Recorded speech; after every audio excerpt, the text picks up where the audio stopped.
하나님의 말씀은 사도행전 17장 24절에서 31절의 말씀입니다. 우주와 그 가운데 있는 만유를 지으신 신께서는 천지의 주제시니 손으로 지은 전에 계시지 아니하시고 또 무엇이 부족한 것처럼 사람의 손으로 섬김을 받으시는 것이 아니니 이는 만민에게 생명과 호흡과 만물을 친히 주시는 자이심이라. 인류의 모든 족속을 한 혈통으로 만드사 온 땅에 거하게 하시고 저희의 연대를 정하시며 저희의 거주의 경계를 하나셨으니 이는 사람으로 하여금 혹 더듬어 찾아 발견케 하려 하심이로되 그는 우리 각 사람에게서 멀리 떠나 계시지 아니하도다.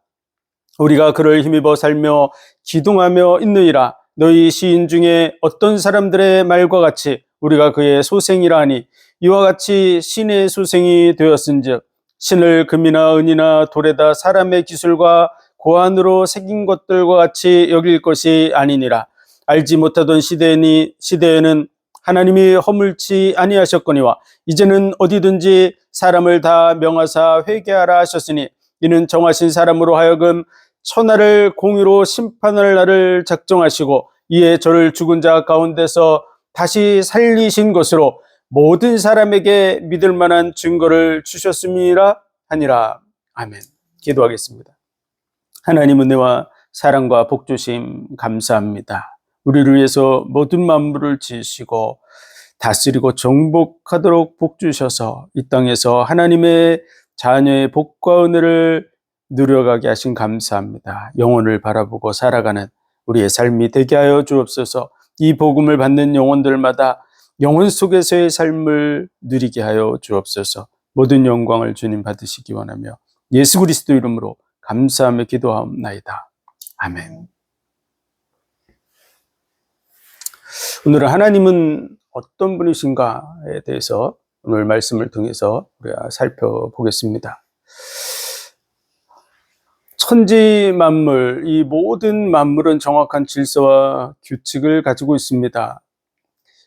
우리가 아는 큰 우주, 더 측량할 수 끝까지 측량조차도 불가능한 이 온 우주가 정확한 질서를 가지고 있습니다. 얼마큼 정확한 질서를 가지고 있냐? 그럼 전자시계만큼 정확한 질서를 가지고 있습니다. 그래서 100년 전 보름달이 언제 떴는지도 맞출 수 있고 1000년 전 보름달이 언제 떴는지도 정확하게 찾아내고 맞출 수가 있습니다. 개기일식이나 이런 특별한 상황의 날짜와 시간도 정확하게 찾아낼 수 있습니다. 그만큼 아주 정확하게 우주가 움직이고 있습니다. 작게는 전자, 원자 이런 부분들도 정확한 질서를 가지고 있습니다. 하물며 우리 몸의 세포들도 정확한 질서를 가지고 있죠. 다시 말해서 우리가 눈에 보이는 것, 능히 측량할 수 없는 것, 너무 작아서 보이지 않는 그 세계들조차도 완벽한 질서를 가지고 있습니다. 어떤 정확한 질서가 있다는 것은 우연이 아니라는 증거입니다. 우연은 어쩌다 생기는 것입니다. 그런데 우리가 아는 모든 세계의 거의 대부분은 다 완벽한 질서를 가지고 있다는 것입니다. 특별히 우리 인간에게는 하나님께서 인격을 주셨고 자유의지를 주셨습니다. 하나님의 자녀의 복을 받도록 하나님의 형상으로 구별했기 때문에 우리가 개인적으로 판단하고 자기의 소견에 따라서 결정하고 하는 부분이 무작위로 이루어지는 것처럼 보여서 많은 사람들이 어쩌다 생긴 것이다. 길 가다가 어떤 사람을 만나면 우연히 만났다 이런 생각을 많이 갖게 되죠. 그래서 우연이라는 단어가 많이 존재하는 것 같지만 우리 주변에 보이는 모든 만물은 분명한 질서를 가지고 있다는 것입니다. 그것은 우연이 아니라는 증거이죠. 우리 인생이 이 땅에 태어난 것도 우연이 아닙니다. 하나님의 천지 만물을 창조한 그 창조 속에 우리가 태어났습니다. 인간은 모든 인간, 그 어떤 인간이든지 물론 동식물도 마찬가지입니다. 스스로 무엇인가를 가지고 태어나는 존재는 하나도 존재하지 않습니다. 수천억, 수조에 이르는 그런 모든 생명체들이 스스로 무엇인가를 가지고 태어나는 존재는 하나도 없다는 것입니다. 환경이 조성되어 있지 않으면 아무도 살 수 없는 것이죠. 일단 해가 있어야 됩니다. 태양이 존재하지 않으면 모든 만물은 다 죽어버립니다. 우리가 아는 화성이나 목성이나 이런 부분들이 다 생명체가 하나도 없는 이유는 태양의 정확한 그러한 질서 속에, 환경 속에 있어야만 살 수 있는 것입니다. 그래서 태양이 빛이 조금만 덜 비춰도 살아남을 수 없는 것이죠. 북극과 남극, 지구 속에 있는 북극과 남극도 살기 힘든 그런 환경으로 되어져 있죠. 조금만 덜 비춰도 그런 현상이 생기는 것이죠. 태양이 존재해야 됩니다. 공기가 있어야 됩니다. 아무리 사람이 살고 싶어도 공기가 존재하지 않으면 살 수 없습니다. 모든 생명체들도 마찬가지입니다. 또 땅이 있어야 되죠. 땅 속에 모든 것들도 있어야 됩니다. 심지어는 미생물도 있어야 됩니다. 미생물이 존재하지 않으면 소화가 되지 않기 때문에 살 수 없습니다. 우리 눈에 보이는 것이 좋은 것 같기도 하고 나쁜 것 같기도 할지라도 그 모든 것이 유기적인 관계 속에서 서로 영향을 주고받으며 살 수 있도록 모든 환경을 만들어 가고 있습니다. 인간이 스스로 만든 것이 아니고 이미 만들어진 세상 속에 빈손으로 태어나서 일평생 그 모든 것을 활용하고 살다가 때가 되면 우리는 반드시 죽게 되어 있습니다. 그 죽음도 인간이 정한 것이 아닙니다. 우리를 보내신 분이 이 땅에 나게 하셨고 또 부르시면 가야 하는 질서 속에 있습니다. 그러므로 우리는 우리를 창조하신 분이 계시다는 것을 알아야 됩니다. 아무리 고아원에서 있고 자신의 부모가 눈에 한 번도 보인 적이 없어도 사람이라면 부모가 있다고 생각하는 것이 정상입니다. 왜냐하면 부모가 없이 인간은 태어날 수 없기 때문이죠. 그러므로 만물을 보면 하나님이 계시다는 것을 알 수 있습니다. 스스로 태어날 수 있는 존재는 한 사람도 없기 때문이죠. 특히 손가락, 발가락을 만들 수 있는 능력을 가진 사람 한 사람도 없습니다. 또 자신의 간, 심장, 콩팥을 본 사람도 없죠. 자기가 만든 게 아닙니다. 부모님이 낳아주셨지만 부모님이 우리의 간이나 심장이나 콩팥을 본 분 거의 없을 것입니다. 그분이 만든 것이 아닙니다. 우리를 나게 하신 분이 계십니다. 그러므로 우리는 그분을 인정해야 됩니다. 누군지 확실히 몰라서 그분을 따르지 못하고 있을 뿐이지 우리는 핑계할 수 없습니다. 그러므로 하나님의 만드신 그 모든 것이 그 만물, 하나님의 능력과 신성이 그 만드신 만물에 분명히 보여 알게 되나니 그러므로 저희가 핑계치 못할지니라 이렇게 말씀하고 있습니다. 하나님의 심판대 앞에 섰을 때 우리는 나 하나님이 계신 걸 전혀 몰랐다고?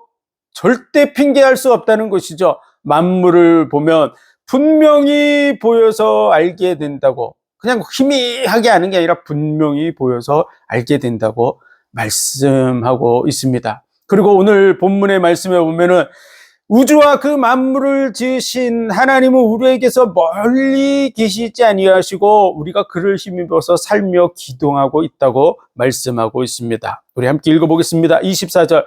우주와 그 가운데 있는 만유를 지으신 신께서는 천지의 주제시니 손으로 지은 전에 계시지 아니하시고 또 무엇이 부족한 것처럼 사람의 손으로 섬김을 받으시는 것이 아니니 이는 만민에게 생명과 호흡과 만물을 친히 주시는 자이심이라. 인류의 모든 족속을 한 혈통으로 만드사 온 땅에 거하게 하시고 저희의 연대를 정하시며 거주의 경계를 하나셨으니 이는 사람으로 하나님을 혹 더듬어 찾아 발견케 하려 하심이로되 그는 우리 각 사람에게서 멀리 떠나 계시지 아니하도다. 우리가 그를 힘입어 살며 기동하며 있느니라. 우리가 그를 힘입어 살며 기동하며 있다고 말씀하고 있습니다. 우리는 그분이 주신 모든 환경 속에서 그의 능력 속에서 지금도 살아가고 있습니다. 우리의 눈에 비록 보이지 않을 뿐이지만 그분은 분명하게 우리와 함께 계신 줄 믿으시기 바랍니다. 그래서 우리는 핑계할 수 없습니다. 그분이 만드신 만물 속에 있습니다. 그분은 만물의 주제라고 말씀하고 있습니다. 그분이 다 주장하고 계신 것이죠. 그리고 만물을 친히 우리에게 주셨습니다. 그리고 인류를 한 혈통으로 만들었다고 말씀하고 있는데요. 많은 과학자들이 자꾸 원숭이, 아프리카 원숭이라고 하는 그 원숭이를 인류의 조상이라고 자꾸 얘기하는데, 원숭이의 피는 한 방울도 넣을 수가 없습니다. 그래서 인류의 조상은 원숭이가 아닙니다. 사람은 사람에게서 났고요, 한 혈통으로 만들어서 사람끼리는 피가 통합니다. 혈액형이 같으면 피가 통합니다. 그러나 원숭이 피는 한 방울도 넣을 수가 없습니다. 원숭이가 사람이 된 것이 아닙니다. 하나님의 창조 속에 모든 인간은 한 혈통으로 만들어졌다고 하는 것을 과학적으로도 입증이 됩니다. 그래서 온 인류가 다 한 혈통으로 났고, 그 한 혈통에 대한 족보가 성경에 많이 기록되어 있습니다. 우리가 우리 조상이 누군지를 족보를 보면 알죠. 그리고 그 족보에 나온 그 조상의 이름을 의심하는 사람은 많지 않습니다. 자기 족보를 의심하고 있는 사람 찾아보기 힘듭니다. 그런데 성경에 인류의 족보들이 많이 나왔습니다. 그런데 그 족보를 통해서 한 혈통으로 온 인류가 되어졌다는 것을 확인할 수 있습니다. 성경은 그런 실제 인물들임을 확인시켜 주고 있죠.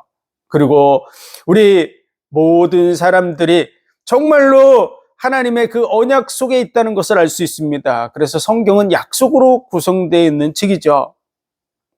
누구를 믿을 수 있습니까? 약속을 잘 지키는 분, 확실하게 지키는 분, 그 어떠한 손해가 오더라도 약속을 지키는 분, 그분을 믿을 수 있습니다. 그런데 하나님은 인류에게 약속을 주시고 그 약속을 지키기 위해서 친히 사람의 몸을 입고 이 땅에 오셨고, 그리고 십자가의 죽으심으로 말미암아 약속을 완전히 성취하셨습니다. 그래서 구약의 언약은 메시아가 오실 것에 대한 언약을 주신 것이고, 신약은 그 예수 그리스도 메시아가 오셔서 그 일을 어떻게 성취했는가를 보여주시고, 그리고 다시 오실 그 약속, 또 영원한 나라에 대한 약속, 우리가 이 땅을 떠나면 그냥 죽음으로 끝나는 것이 아닙니다.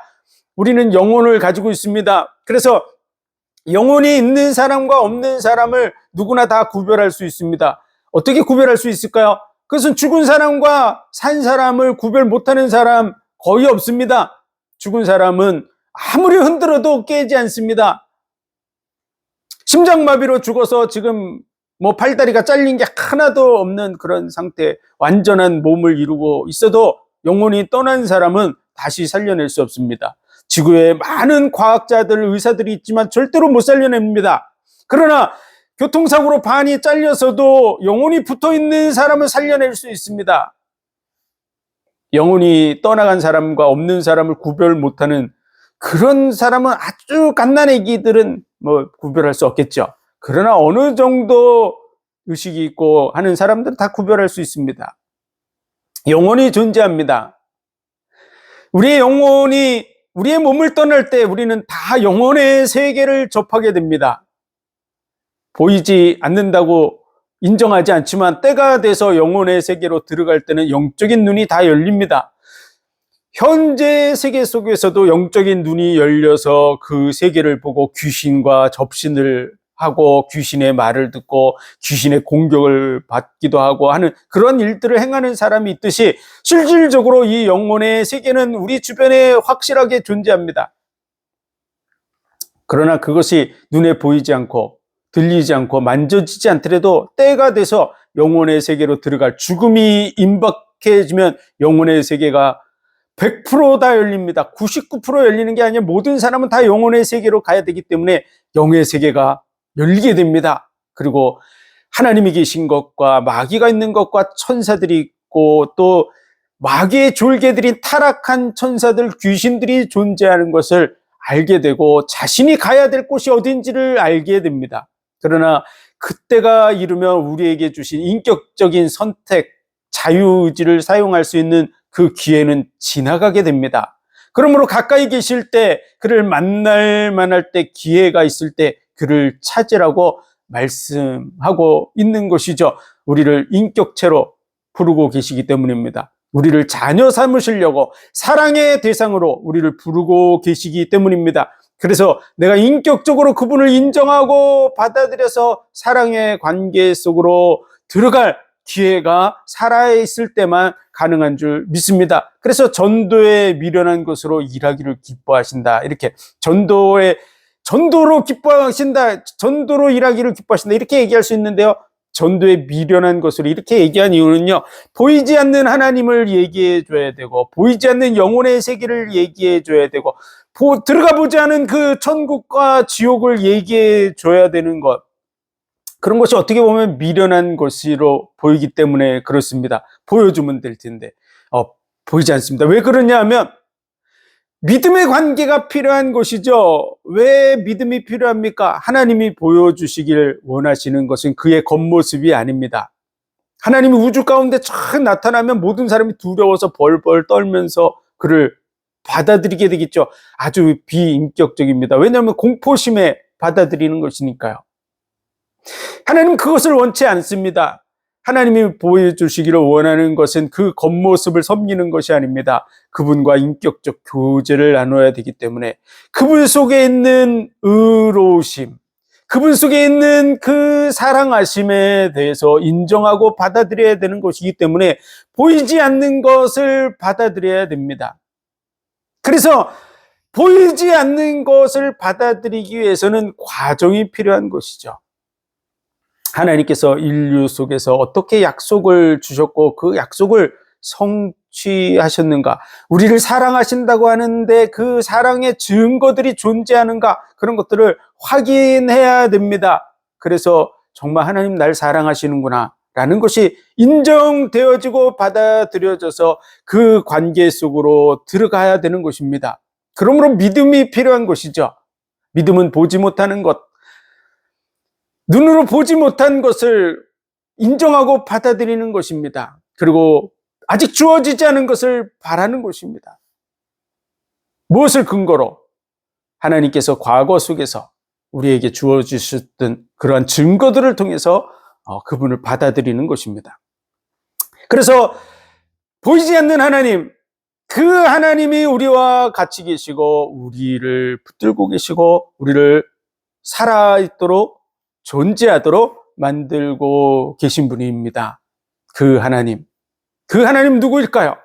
첫 번째, 그분은 창조주라고 말씀하고 있습니다. 성경책을 제일 먼저 첫 장을 딱 넘기면 태초에 하나님이 천지를 창조하시니라 이렇게 나오는 거죠.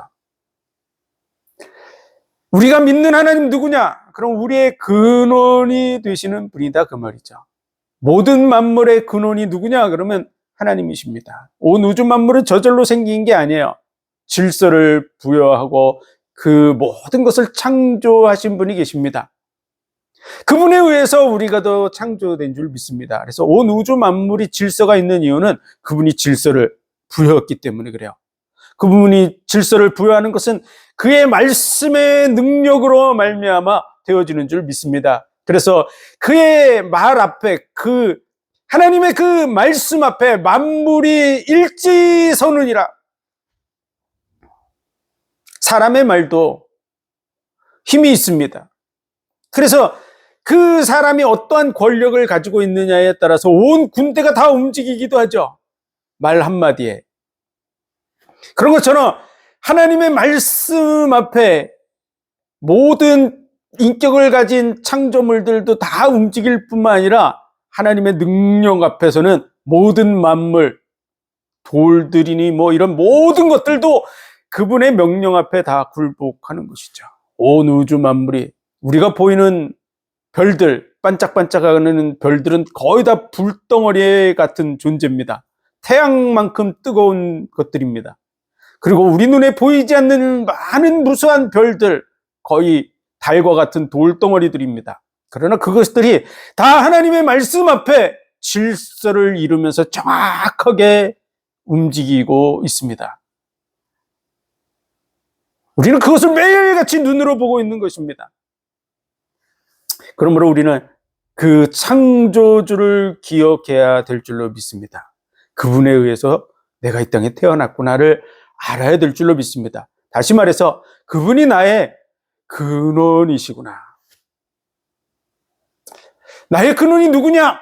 라는 질문에 그 하나님, 천지를 창조하신 그 하나님이 나의 근원이십니다. 그런데 그 하나님은 전능하신 분입니다. 모든 것을 능히 이루실 수 있는 분이죠. 우리의 수준에 갇혀 있는 분이 아닙니다. 모든 것을 할 수 있는 분이죠.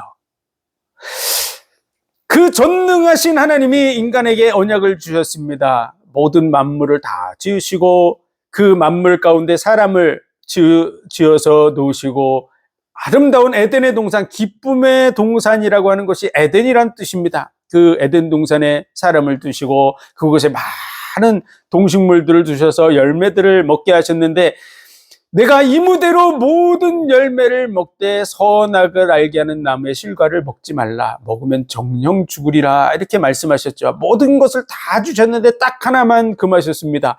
예를 들어서 한 100가지 금하셨다 그러면 사람이 실수로 따먹을 수도 있는데 그럴 수 있기 때문에 딱 한 가지만을 금하신 거죠. 한 가지도 기억을 못하는 사람은 거의 없죠. 그래서 한 가지를 딱 금하셨습니다. 그것이 선악을 알게 하는 나무의 실과입니다. 그랬는데 악한 영이 있습니다. 옛뱀 마귀라고도 하고 사단이라고도 하는 온천하를 꿰는 자라. 계시록 9장 12절에 이 옛뱀, 이 뱀이 누구냐? 마귀라고도 하고 사단이라고도 하는 존재입니다. 뱀 속에 들어가서 아담과 하와를 속여서 이 선악과를 따먹게 했습니다. 그로 말미암아 선악을 알게 하는 나무의 실과를 먹지 말라. 먹으면 정령 죽으리라고 한 그 말씀대로 온 인류가 다 죽게 된 것이죠.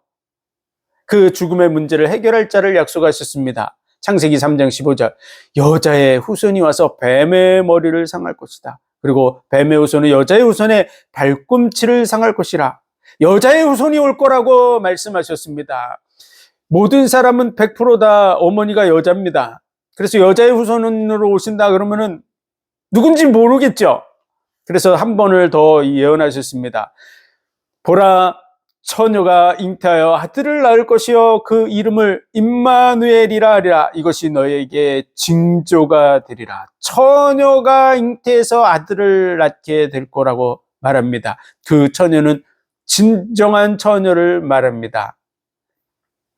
결혼하지 않고 그냥 동거하는 여자들이 낳은 그런 남자가 있는 그런 여자들이 낳은 사람들이 아닙니다. 진정한 처녀가 아니면 어떻게 징조가 되겠습니까? 증거가 되겠습니까? 그래서 진짜 처녀로부터 혼자 애를 낳는다. 불가능한 것입니다. 인간은 불가능한 그 방법, 하나님의 창조의 능력이 아니면 안 되는 방법, 하나님의 전능의 능력으로 말미암아 예수 그리스도께서 동정녀 마리아를 통해서 이 땅에 나신 줄 믿습니다. 그가 누구의 혈통으로 오실 것도 예언이 돼 있죠. 아브라함과 다윗의 후손으로 이새의 뿌리에서 한 싹이 나서 결실하게 될 것이라고 말씀하셨고 어느 장소에서 태어날지도 약속하셨습니다. 베들레헴 에브라다야 유대 고을 중에 작을지라도 이스라엘 다스릴 자가 내게서 내게로 나올 것이라. 그는 상고의 태초에니라. 우리의 죽음의 문제를 해결할 분이 이 땅에 어디로 오실 것에 대해서 약속이 되어 있습니다. 그의 생애에 대한 약속이 되어져 있고요. 그의 죽음에 대한 약속이 되어져 있습니다.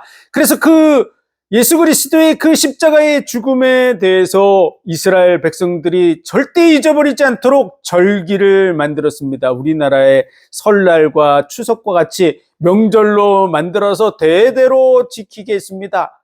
명절을 잊어버리는 사람은 없죠. 그와 같이 대대로 지키게 했습니다. 그날이 바로 유월절입니다.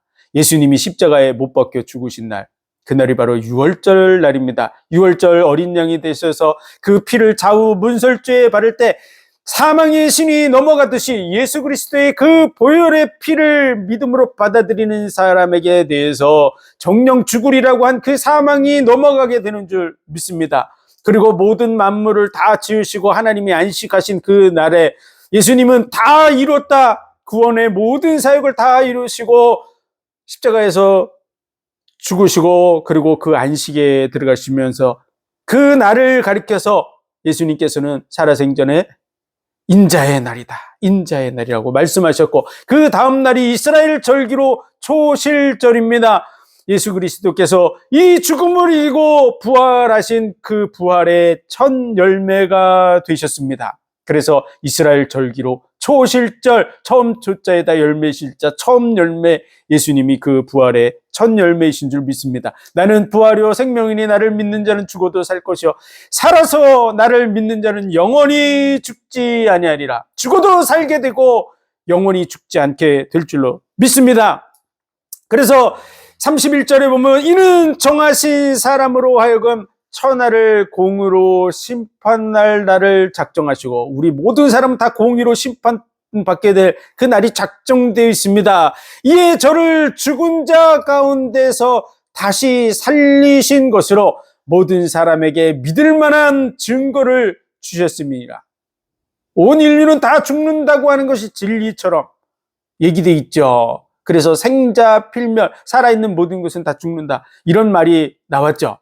그런데 죽음이 다 끝이라고 생각하지만 죽음이 끝이 아닙니다. 그 죽음의 문제를 해결하러 오신 분이 계십니다. 그분이 예수 그리스도입니다. 그리고 그 죽음을 해결했다는 증거로 죽음을 이기고 부활하셨습니다. 그래서 모든 사람에게 믿을 만한 증거를 주셨습니다. 그것이 바로 부활입니다. 그 부활의 증인들이 바로 제자들입니다. 예수 그리스도께서 십자가에 못 박혀 죽으실 때 다 도망갔습니다. 그런데 예수님이 다시 부활하심을 보고 그들은 예수 그리스도의 그 부활을 증거하다가 순교했습니다. 다 순교했습니다. 우리가 두세 사람이 모여서 거짓말을 위해서 진짜라 그러자고 할지라도 어느 날 위기가 닥쳐서 그것 때문에 손가락을 자른다든지 손목을 자른다든지 그러면 누가 그 거짓말을 위해서 자기의 손가락과 손목을 자르겠습니까? 그런데 한두 사람도 아니고 12명이나 되는 그 제자들이 어떻게 한결같이 다 순교할 수 있을까요? 왜냐하면 그들이 바로 부활의 증인이기 때문에 그렇습니다. 예수님을 핍박하고 예수님을 믿는 그런 사람들을 죽이고 결박하고 대적하던 그 바울도 예수 그리스도를 만나고 변화돼서 오늘 말씀을 증거하는 그 장본인이 되었고, 그리고 그는 복음을 증거하다가 로마에서 순교했습니다. 왜 그랬을까요? 그들은 부활의 증인이기 때문에 그렇습니다. 이 죽음의 문제가 예수 그리스도로 말미암아 끝났다는 걸 확인했기 때문에 그렇습니다. 여자의 후손이 와서 뱀의 머리를 상할 거라고 하는 그 말씀이 예수 그리스도로 성취됐다는 것이 받아들여졌기 때문에 그렇습니다. 베들레헴에서 태어난 그분이 예수라고 하는 것, 유월절 어린 양이 예수라고 하는 것, 안식일의 주인이 예수라고 하는 것, 초실절의 첫 열매가 예수 그리스도라고 하는 이 모든 약속이 예수 그리스도로 말미암아 성취된 그 사실을 확인했기 때문에 그렇습니다. 하나님은 우리가 죽어야 될 그 죽음을 대신 죽으러 오셨습니다. 그냥 말씀으로 없던 것으로 하자 그래도 누가 하나님을 대적하겠습니까? 그러나 하나님은 그렇게 없던 것으로 하자 그러면 의로우신 분이 될 수가 없습니다. 자신의 말한 그 일을 이루시기 위해서 자신이 말씀이 육신이 되어서 이 땅에 오셔서 신이 십자가에 죽으심으로 자기의 영광을 취할 것으로 여기지 아니하시고 종의 형상을 입어 사람같이 되어서 그 말씀하신 대로 그대로 순종하며 죽음으로 말미암아 말씀을 성취하셨습니다. 생명을 내어줌으로써 약속을 이루신 것입니다. 전능의 능력을 가지신 그 하나님이 그 일을 성취하셔서 우리에게 대해서 구원을 약속하고 있는 것입니다. 그러므로 그 구원 우리가 넉넉히 믿을 수 있다는 것이죠. 왜? 전능한 하나님이 약속하셨기 때문에 그렇습니다. 그런데 그 하나님은 의로우신 하나님입니다. 세 번째 하나님, 첫 번째는 창조주, 그분이 나의 근원이십니다. 그리고 두 번째, 그분은 모든 것을 할 수 있는 분이 약속하신 거예요. 그리고 세 번째, 그는 의로우신 분입니다. 얼마나 의로우냐? 그러면 약속하신 것들을 수천 년 동안 이루셨습니다. 그 증거가 구약이에요. 그래서 우리가 성경은 구약 신약으로 되어 있는데요, 지구상에 이렇게 약속으로 구성된 책이 존재하지 않습니다. 오직 성경만이 구약 신약 이렇게 약속으로 되어 있죠. 약속을 지키는 분을 믿을 수 있습니다. 하나님께서 인류에게 약속을 주시고 그 약속을 친히 어떻게 인류 역사 속에 성취했는가를 보여주는 증거 자료가 성경입니다. 그 증거 자료 앞에 우리가 어떻게 하나님을 몰랐다고 말할 수 있겠습니까? 지구상에 제일 많이 팔린 책 성경책입니다. 최고 많이 인쇄되고 팔린 책이 성경책인데 안 읽어서 그렇지 없어서만 몰랐다 뭐 그런 핑계를 할 수 없습니다. 마음만 먹으면 얼마든지 할 수 있는데 악한 원수 마귀들이 이 복음이 증거되지 못하도록 막고 있는 것이죠. 그러므로 우리는 이 말씀을 통해서 약속을 성취하신 그 하나님, 의로우신 하나님, 믿을 수 있는 하나님이라는 분명한 증거를 얻어야 될 것입니다. 하나님께서 인류에게 약속을 주셨는데 그 약속을 위해서 친히 이 땅에 오시고 자기의 생명을 내어주심으로 말미암아 약속을 성취하셨습니다. 얼만큼 약속을 이루면 믿을 수 있습니까? 자기의 생명조차도 아낌없이 그 약속을 이루는 일을 위해서 지켰다면 그분은 믿어야 됩니다. 안 믿는 것은 자기의 책임입니다. 안 믿는 자의 책임입니다. 생명을 내어주는 것까지 약속을 지키는 그 이상으로 약속을 지킬 수 있는 것은 아무것도 존재하지 않습니다. 그 이상이 없습니다. 그러므로 확실히 믿을 수 있는 증거를 우리에게 주셨습니다. 그리고 그 죽음의 문제가 끝났다는 증거로 죽음을 이기고 부활하셨어요.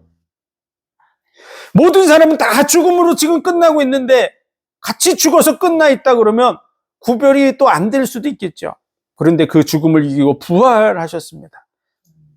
그래서 확실한 증거를 우리에게 주신 줄 믿습니다.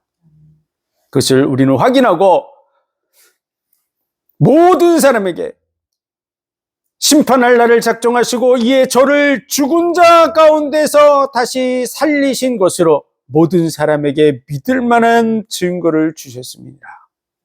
확실한 증거가 우리에게 있습니다. 그것이 바로 예수 그리스도의 부활입니다. 우리는 그 증거를 붙들어야 될 줄로 믿습니다. 의로우신 하나님. 그분은 악한 분이 아닙니다. 그분이 말을 하나라도 바꿔버린다면 그분은 의롭지 않죠. 영혼 속에서 몇 번이나 바뀌겠습니까? 그렇다면 우리가 어떻게 그분을 믿을 수 있습니까? 그분은 자신이 한 그 약속을 이루기 위해서 자기의 생명을 내어주셨습니다. 그리고 그 생명을 내어줄 것에 대해서 이미 끊임없이 약속을 주셔서 확인할 수 있게 만들어 놓으셨습니다. 그러므로 그 증거를 붙들고 서시기를 주의 이름으로 축원드립니다. 의로우신 믿을 수 있는 하나님입니다. 의로우시고 믿을 수 있는 나의 근원이 되시는 그 하나님. 그런데 그 하나님은 왜 이 일을 이루셨을까요? 그분은 우리를 사랑하시기 때문이라고 말하고 있습니다. 하나님은 사랑이시라고. 하나님이 세상을 이처럼 사랑하사 독생자를 주셨으니 이는 저를 믿는 자마다 멸망치 않고 영생을 얻게 하려 함이라고. 하나님은 우리를 사랑하시기 때문에 이를 이루셨다고 말합니다. 우리가 죄인 되었을 때 그 말씀에 보면 우리가 죄인일 뿐만 아니라 원수 되었을 때라고 기록되어 있습니다. 누구와 원수되어 있을까요? 하나님과 원수되어 있는, 하나님을 모른다고 얘기하고, 하나님이 어디 있어 그러고, 하나님을 대적하고, 하나님을 믿는 사람들을 조롱하고, 이런 일들을 주로 많이 행하는 이런 사람들이었습니다. 보이지 않는다고 거부하고, 그런 원수 되었던, 죄인 되었던 그런 우리가 죄인 되었을 때 그리스도께서 십자가에 못 박혀 죽으심으로 말미암아 하나님이 우리에게 대한 자기의 사랑을 확증하셨느니라. 다시 말해서 우리가 구원받을 아무런 조건이 없다는 것이죠. 원수되어 있는 상태고 죄인된 상태고 전혀 조건이 안 돼 있는 그 상태에서 예수님이 우리 죄를 대신 짊어지신 줄 믿습니다. 그러므로 그 아가페의 사랑을 확실하게 증거한 것이죠. 네가 뭔가 구원받을 만한 조건이 있어서 너를 구원하는 게 아니야. 넌 원수된 상태였고 넌 죄인된 상태에 있었지만 내가 너를 사랑한 거야 라고 말하고 있는 것이죠. 하나님의 아가페 사랑 속에 우리가 부름을 받은 줄 믿으시기 바랍니다. 왜 아무런 조건도 없이 우리를 사랑하실까요? 진정한 사랑은 조건이 붙는 순간에 진정한 사랑이 안 됩니다. 그건 조건적 사랑이죠. 예를 들어서 키가 커서 사랑한다고. 키가 어느 날 반토막 나면 안 사랑하는 거죠. 너무 예뻐서 사랑한다고. 어느 날 늙어서 쭈글쭈글하면 안 사랑하는 거죠. 조건이 그렇게 붙으면 어느 날 그 조건이 없어지는 순간에 다시 말해서 그것은 진정한 사랑이 아닙니다.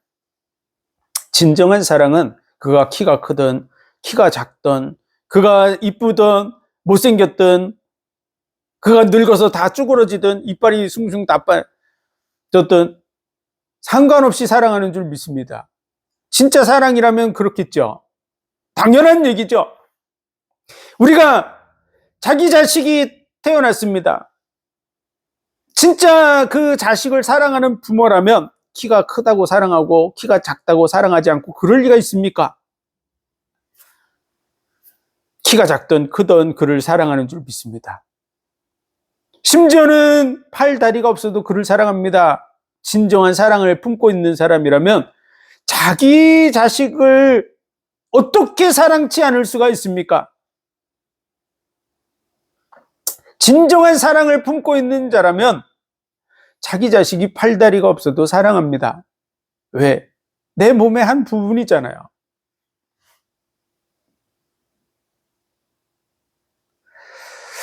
어떤 문제가 있어도 그를 사랑합니다. 조건이 없어요. 내 자식이기 때문에 사랑하는 것이죠. 하나님 우리를 하나님의 형상으로 만드셨습니다. 하나님의 자녀의 복을 누리도록 만드신 것이죠. 그래서 우리를 사랑하시되 자신을 전부를 내어줄 만큼 사랑하심을 보여주셨어요. 그것이 십자가에 못 박혀 죽으심인 줄 믿습니다. 그런데 사랑이라는 것은 인격적 관계이기 때문에 일방적인 사랑은 진정한 사랑이 될 수 없습니다. 사랑이 이루어지지 않는 것이죠. 하나님의 사랑은 온전한 사랑이 진정한 사랑이지만 그 사랑을 끝까지 거부하면 두 사이에는 사랑이 온전하게 이루어질 수 없습니다. 한 남자가 아무리 열심히 한 여자를 사랑해도 그 여자가 끝끝내 그 남자를 거부하고 멸시하고 그를 떠나간다면 두 사람의 사랑은 이루어질 수 없습니다. 마찬가지로 하나님은 우리를 위해서 자기를 내어줄 만큼 사랑하고 계신 게 확실합니다. 그 증거가 십자가입니다. 그런데 그 십자가에 죽기까지 사랑하신 그 사랑을 부정한 것으로 여기고 예수 그리스도의 이름을 모욕하고 그 얼굴에 침을 뱉고 예수 믿는 자들을 죽이고 대적하고 끝끝내 거부하고 가는 그 사람은 하나님과 온전한 사랑을 이룰 수 없습니다.